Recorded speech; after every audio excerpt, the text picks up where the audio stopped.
Let's be honest. When you hear the words, the Book of Revelation, you don't think of comfort. You don't think of peace.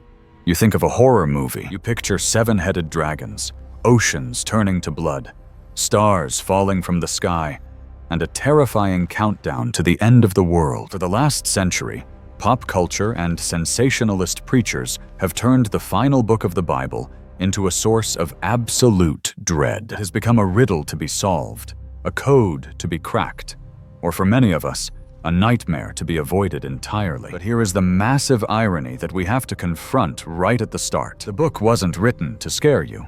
It wasn't written to confuse you. The Greek word for the title is apocalypsis. We hear that and think apocalypse, meaning disaster. But that is not what the word means. Apocalypsis literally translates to an unveiling or a revealing. Think of it like pulling a curtain back to show what is actually sitting on the stage. This book isn't a threat. It is an exposure of reality. And if you understand what is actually being unveiled, it dissolves your fear of the future instantly. The true message of Revelation is not about darkness winning. It is the ultimate story of hope, written specifically for people who feel like their world is falling apart. So we are going to deconstruct the fear. We are going to travel back to the prison island where this started. Look at the three distinct lenses through which history has viewed this book and uncover the single, unified truth that has been waiting for you for 2,000 years. Forget the charts. Forget the predictions. Let's look at the revelation of Jesus Christ. To understand why this book exists, you have to get out of the 21st century and put yourself in the sandals of a first-century Christian. You have to understand the pressure cooker they were living in. This wasn't written in a vacuum. It was a letter, circulated among 7 real, breathing communities in Asia Minor, what is modern-day Turkey. The author is John. He's a church leader, likely an old man at this point, and he has been exiled to the island of Patmos. Patmos isn't a vacation spot. It is a rocky, desolate prison colony in the Aegean Sea, and John is there for one reason. He refused to shut up about Jesus. The year is roughly 95 AD. And the Roman Empire is under the rule of Emperor Domitian. Now, Rome had bad emperors before, but Domitian is different. He is a megalomaniac who demands to be addressed as Dominus et Deus, Lord and God. This isn't just a title, it is a political and religious mandate. Domitian erects statues of himself. He sets up a system where loyalty to the state is proven by worship. Imagine walking into a marketplace to buy food for your family or to sell your goods. You might be expected to burn a pinch of incense to Caesar and say, "Caesar is Lord." It seems like such a small thing, a meaningless gesture. But for these early Christians, that pinch of incense was a line in the sand. They knew they had only one Lord, and his name was Jesus. So look at their situation. If they refuse to worship the emperor, they are branded as traitors. They are atheists because they reject the Roman gods. They are pushed to the economic margins, unable to buy, unable to sell. They are facing imprisonment, social ostracization, and execution. They are a tiny, fragile minority staring down the barrel of the most powerful military machine the world had ever seen. They are terrified. They are asking the question that everyone asks when evil seems to be winning. Is God actually in charge? Or is Caesar really the god of this world? It is into this specific moment of terror that John sends his letter. He doesn't send them a calendar of the year 2025.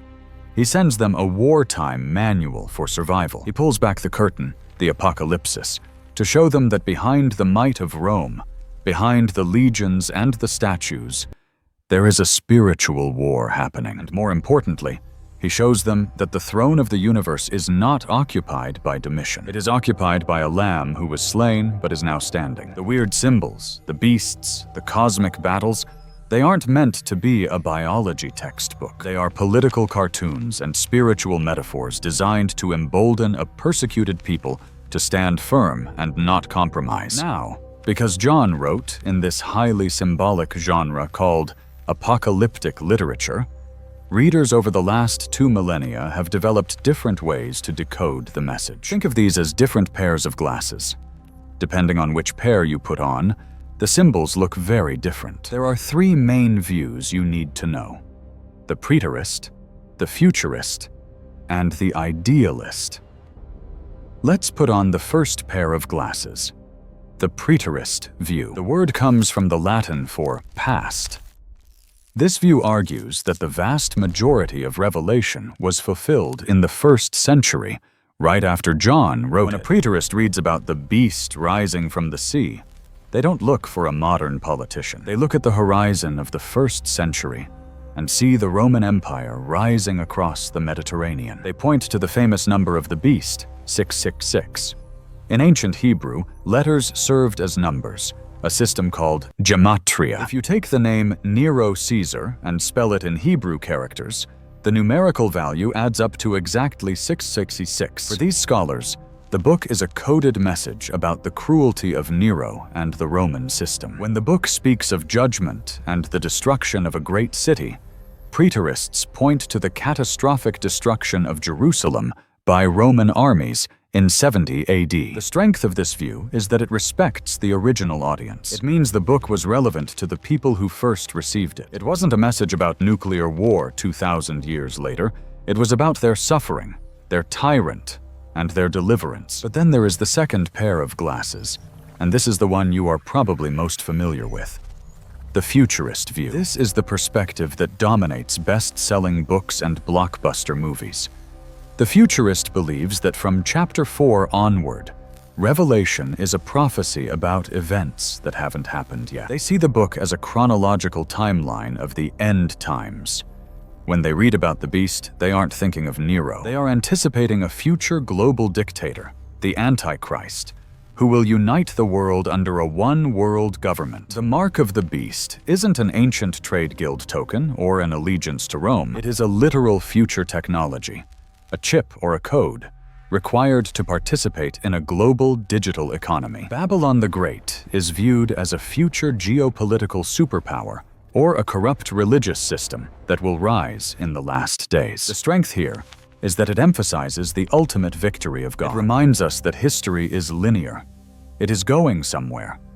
It takes the promise of Christ's return seriously. But the danger, and we see this all the time, is that it turns the Bible into a newspaper decoding ring. It leads people to constantly speculate, trying to pin the tail on the Antichrist, leading to waves of anxiety every time a new conflict breaks out in the Middle East. Then we have the third lens, the idealist view. This is the timeless view. Idealists argue that Revelation isn't about AD 70, and it isn't specifically about the year 2050. It is about always. They see the book as a grand, symbolic drama depicting the eternal spiritual battle between good and evil, between the church and the world, between God and Satan. In this view, the beast isn't just Rome or a future dictator. The beast is a symbol of any government in any age that demands the worship that belongs only to God. It was Rome then. It was Nazi Germany in the 1940s. It is totalitarianism today. Babylon isn't a specific city. It represents the seduction of worldly culture, the allure of wealth, luxury, and comfort that tempts Christians to compromise in every generation. The command to come out of her, my people, is a timeless call to reject the values of the corrupt world system. The beauty of the idealist view is that it makes Revelation applicable to everyone, everywhere. Whether you are a peasant in the Middle Ages or a software engineer in Silicon Valley, the book describes the spiritual reality you are living in right now. This breakdown of the three views, preterist, futurist, and idealist, usually leads to one big question: which one is right? And this is where we miss the genius of the book. We want to pick a team, but most serious scholars today suggest that the true power of Revelation comes when we synthesize these views. Think of it like a chord on a piano. A chord isn't one note. It's multiple notes played together to create a richer sound. Revelation is a divine masterpiece that works on all these levels simultaneously. We need the preterist view to ground us. We have to remember this was a real letter to real people suffering under a real empire. If we forget the Roman context, we turn the Bible into a fantasy novel. But we also need the idealist view. We have to see that the spirit of the beast is still active. The pressure to conform, the pressure to put our trust in political power or economic security. That is the same battle John was fighting. And we absolutely need the futurist view because we need hope. We need to know that this story has an ending. We need the assurance that Jesus Christ is literally, physically returning to judge evil and make all things new. When you layer these lenses together, the message shifts from fear to unshakable confidence. You realize that Revelation isn't a timeline for doomsday preppers. It is a portrait of Jesus. It reveals him not just as a carpenter from Nazareth, but as the Lion of Judah and the King of Kings. The central image of the book is a throne, and the question the book asks you is, who is sitting on the throne of your life? Is it fear? Is it the economy? Is it a political leader? Or is it the Lamb? The message to the persecuted church and the message to you is identical.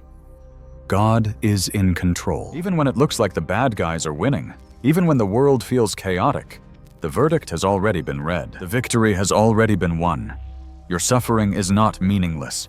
Your faithfulness in the small things matters. You are part of a story that ends with every tear being wiped away, with death being destroyed, and with God dwelling with his people. That is the revelation. It's not a horror story. It is the greatest love story in the history of the universe, written to give you the courage to stand firm, no matter what happens tomorrow. Because in the end, Jesus wins.